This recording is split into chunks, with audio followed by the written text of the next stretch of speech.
Bienvenidos a tu canal Mentes Indomables. Hoy vamos a conocer a un verdadero gigante, un pensador audaz que no solo cambió la ciencia de su país, Dinamarca, sino que transformó radicalmente nuestra manera de entender el átomo e incluso la idea misma de la ciencia. Su nombre es Niels Bohr. Imagina un físico danés como Hamlet, el enigmático príncipe de Shakespeare. Bohr se hizo muchas veces la pregunta de Hamlet: ¿ser o no ser? ¿Cuándo? Cuando se enfrentó a los electrones, cuando decidió convertir Copenhague en un centro mundial de física teórica, cuando desafió la idea de que la ciencia nos da un conocimiento de la realidad tal como es, cuando debatió con Albert Einstein, o cuando tras colaborar en la bomba atómica se convirtió en activista por el desarme. Él fue uno de los físicos más influyentes y completos de la primera mitad del siglo XX, y para muchos su importancia supera incluso la de Einstein. ¿Por qué? Porque mientras Einstein trabajaba más aislado, Bohr siempre estuvo rodeado de gente, creando una escuela de discípulos. Su vida nos ayudará a entender que la ciencia no es solo descubrir secretos o investigar la naturaleza. Está profundamente conectada con lo social, lo filosófico, lo político y lo económico. ¿Qué creen que significa que Bohr cambió los límites del conocimiento humano? ¿Será que no solo descubrió, sino que nos enseñó cómo conocer lo más pequeño?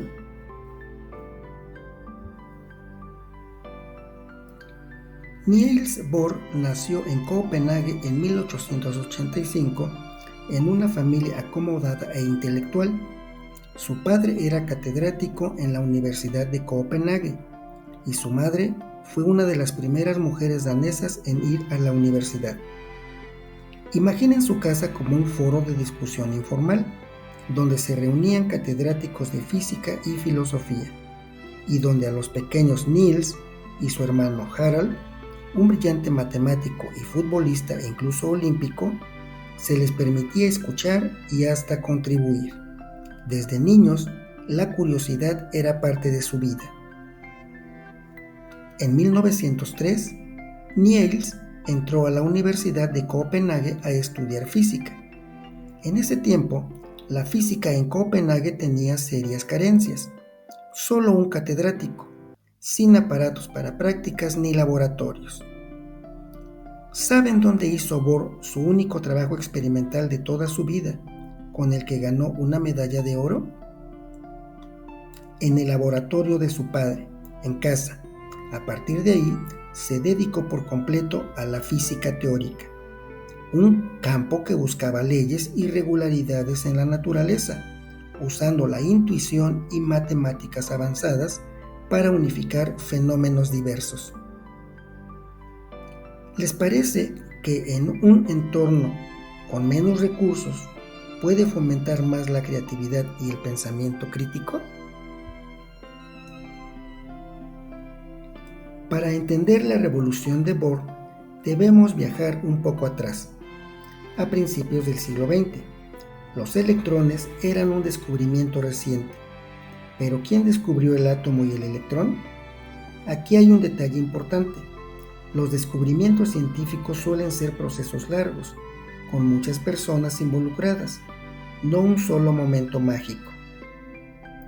El concepto moderno de átomo no proviene de los filósofos griegos, aunque usaran la misma palabra. Se remonta a John Dalton en el siglo XIX. Dalton no vio los átomos, todavía hoy no podemos verlos directamente, sino que dedujo su existencia estudiando líquidos y gases. Propuso que cada elemento químico se distinguía por las masas de sus átomos, imaginando esferas sólidas. Su trabajo, basado en la ley de proporciones múltiples y las presiones parciales de los gases, fue crucial, aunque muchos químicos de su época aceptaban el término átomo más que como una unidad de reacción que como una realidad física discreta. Luego apareció el electrón en 1897. Joseph John Thomson es el científico asociado a su descubrimiento. Thomson, director del laboratorio Cavendish en Cambridge, estudiaba descargas eléctricas en gases. Observó que los rayos catódicos, la luz en tubos de vacío, estaban compuestos por corpúsculos, partículas con carga negativa y una masa 1000 veces menor que el átomo de hidrógeno. Esto era una gran sorpresa.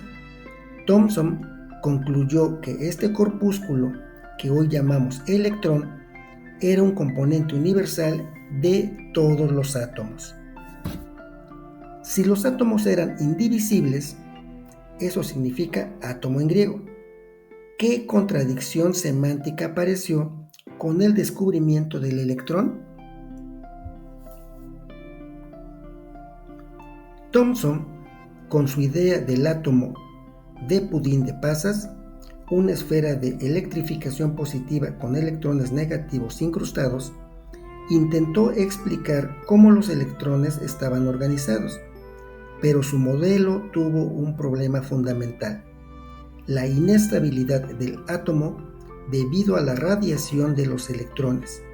Según la física clásica, los electrones en movimiento perderían energía y colapsarían en el centro del átomo. El átomo no sería estable. Aquí entra en escena Ernest Rutherford, un neozelandés que dirigía un laboratorio en Manchester. Rutherford y su equipo estudiaban la radiactividad, un fenómeno que transformaba unos elementos en otros. Su experimento clave, bombardeando una lámina de oro con partículas alfa, núcleos de helio cargados positivamente, reveló algo asombroso. La mayoría de las partículas pasaban sin inmutarse, pero algunas rebotaban en dirección contraria. Imagina que disparas balas a un papel de fumar y algunas rebotan. ¿Qué te diría eso sobre la estructura del papel? Exacto. Esto llevó a Rutherford a proponer en 1911 un cambio radical en la idea del átomo. La mayor parte de la masa y toda la carga positiva se concentraban en un núcleo muy pequeño en el centro, con los electrones moviéndose alrededor, como un sistema planetario. Sin embargo, esta idea pasó desapercibida al principio. A Rutherford, un experimentalista, no le interesaba desarrollar sus implicaciones teóricas. Niels Bohr llegó a Manchester en 1912. Aunque el laboratorio le aburría por ser demasiado manual, las conversaciones con colegas como Charles Galton Darwin, nieto de Charles Darwin, encendieron su interés por la estructura del átomo, específicamente la configuración de los electrones alrededor del núcleo de Rutherford. El problema persistía.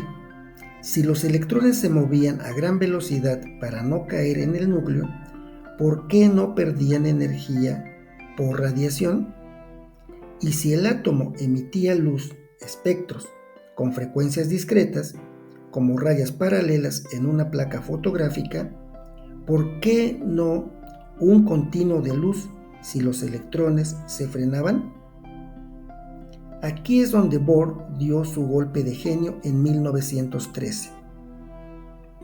Aceptó el núcleo central y el electrón orbitando, pero supuso que esa órbita fundamental era estable y que no emitía radiación según las teorías clásicas. Esto era romper con todo. Su hipótesis más audaz fue que los electrones solo podían ocupar órbitas concretas, con energías determinadas, como escalones en una escalera, sin posiciones intermedias. introdujo la constante de Planck. La diferencia de energía entre estos escalones debía ser un múltiplo de esta constante. Con este modelo, Bohr consiguió explicar el espectro del átomo de hidrógeno con una precisión asombrosa.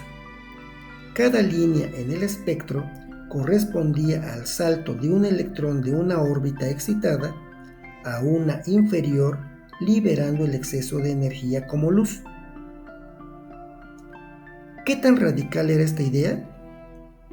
¿Estaba diciendo que la naturaleza da saltos en el mundo atómico? Contrariamente a lo que se pensaba, muchos físicos no lo aceptaron de inmediato, pues parecía pura suerte numerológica y carecía de una explicación de cómo el electrón saltaba. A pesar de las críticas iniciales, el modelo de Bohr-Sommerfeld, Arnold Sommerfeld añadió órbitas elípticas y más números cuánticos. Tuvo éxito para átomos sencillos, pero Bohr buscaba una justificación más profunda. Esto lo llevó a formular el principio de correspondencia en 1918. El principio de correspondencia decía que debía haber una relación de continuidad entre el mundo clásico, el que conocemos, y el mundo cuántico, lo muy pequeño. Esto significaba que para números cuánticos grandes, las predicciones cuánticas debían coincidir con las clásicas. Complicado, sí, pero era su intento de unir los dos mundos. Después de la Primera Guerra Mundial, Bohr, aprovechando la neutralidad de Dinamarca, convirtió su recién inaugurado Instituto de Física Teórica en Copenhague, fundado en 1921, en el Centro Mundial de la Física Teórica. Allí, científicos de todas partes, incluso de bandos opuestos a la guerra, podían reunirse, debatir y colaborar. Recibió el Premio Nobel en 1922 por sus trabajos sobre la estructura atómica y la radiación. Fue en este instituto donde se forjó el espíritu de Copenhague. Jóvenes brillantes como Wolfgang Pauli y Werner Heisenberg llegaron a Copenhague y con la guía de Bohr revolucionaron la física. Imagina que eres Pauli. En lugar de imaginar órbitas de electrones, decides asignarle a cada electrón una etiqueta con números cuánticos. Y, sorpresa, descubres que no puede haber dos electrones con la misma etiqueta en el mismo átomo. ¿Qué significa esto? Es el famoso principio de exclusión de Pauli, que explica cómo se distribuyen los electrones en los orbitales. Heisenberg, por su parte, llevó esta idea al extremo: abandonar cualquier intento de visualizar órbitas o trayectorias y centrarse solo en las propiedades observables, como las energías de los espectros. Su trabajo basado en complejas relaciones matemáticas dio lugar al principio de indeterminación o incertidumbre de Heisenberg. El principio de indeterminación dice que es imposible medir al mismo tiempo y con precisión la velocidad y la posición de una partícula. ¿Por qué? Porque el acto de medir un sistema a escala atómica lo modifica dramáticamente. Imaginen una habitación oscura. Si la iluminan con una linterna tan potente como lo que quieren ver, estarán cambiando lo que se observa. La física cuántica solo puede dar predicciones probabilísticas.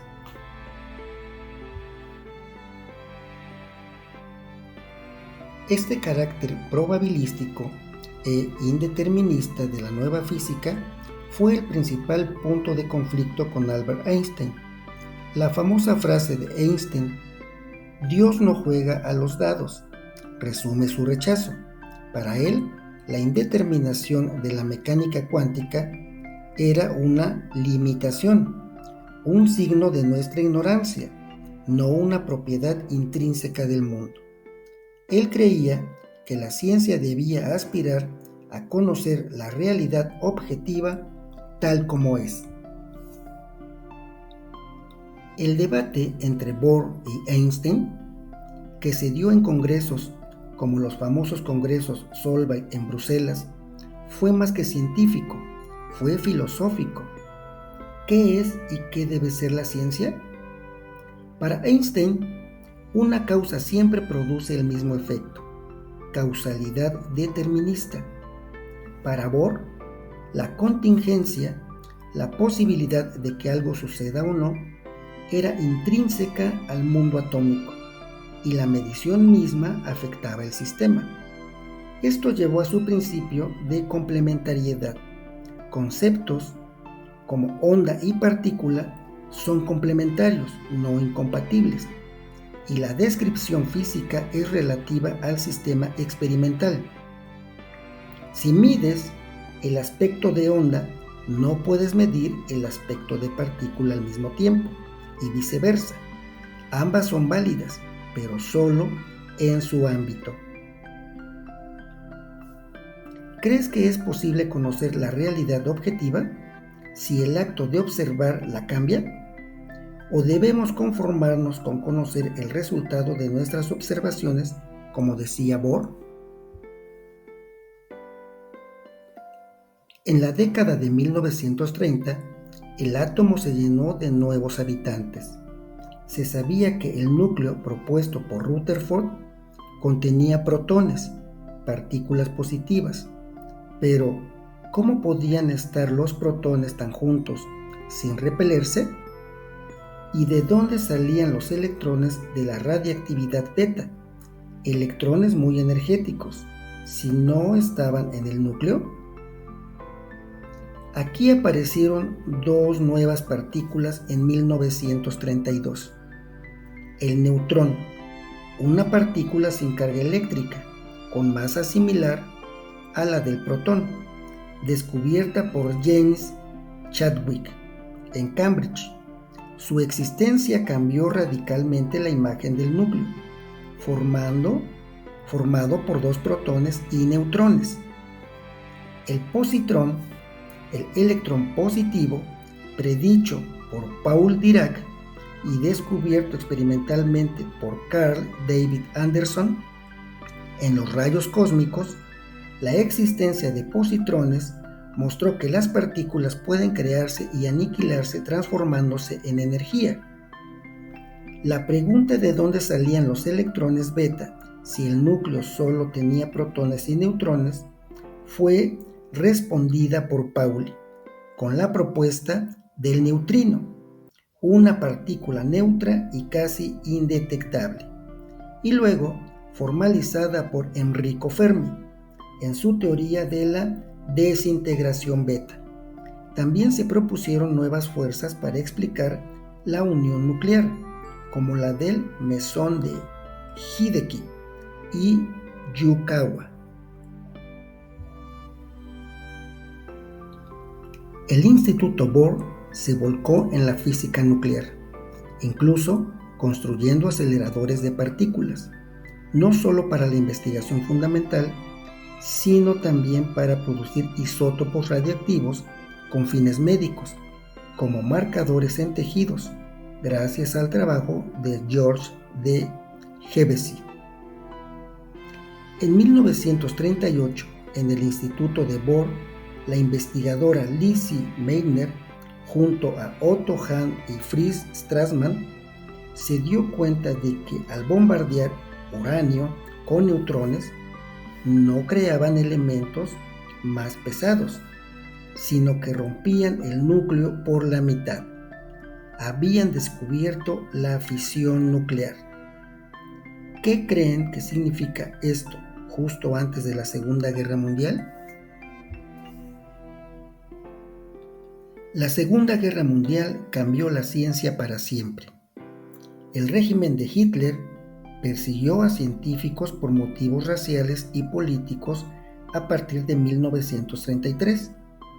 Bohr, con su prestigio y conexiones, especialmente con la Fundación Rockefeller, ayudó a innumerables científicos perseguidos a huir de Alemania y encontrar refugio en Copenhague o en otros países, principalmente Estados Unidos. Este regalo de Hitler a América transformó la geografía científica mundial. En 1943, Bohr y su esposa, Margaret, tuvieron que huir de Dinamarca, ya que la ocupación nazi se volvió más peligrosa y ellos tenían ascendencia judía. Fue llevado a Inglaterra en un avión militar y se unió al proyecto británico para la bomba atómica.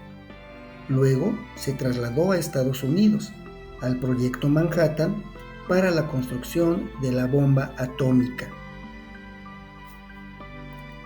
Su preocupación fundamental, sin embargo, era la responsabilidad del éxito del proyecto Manhattan. Bohr creía que la energía nuclear debía ser un instrumento para la paz internacional y que no debía haber secretos entre las potencias. Propuso a Roosevelt y a Churchill la comunicación abierta de la ciencia para evitar futuros conflictos, pero su propuesta fue recibida con desconfianza. Tras las bombas de Hiroshima y Nagasaki en 1945, Bohr se convirtió en un activista por la paz, el desarme y el internacionalismo de la ciencia.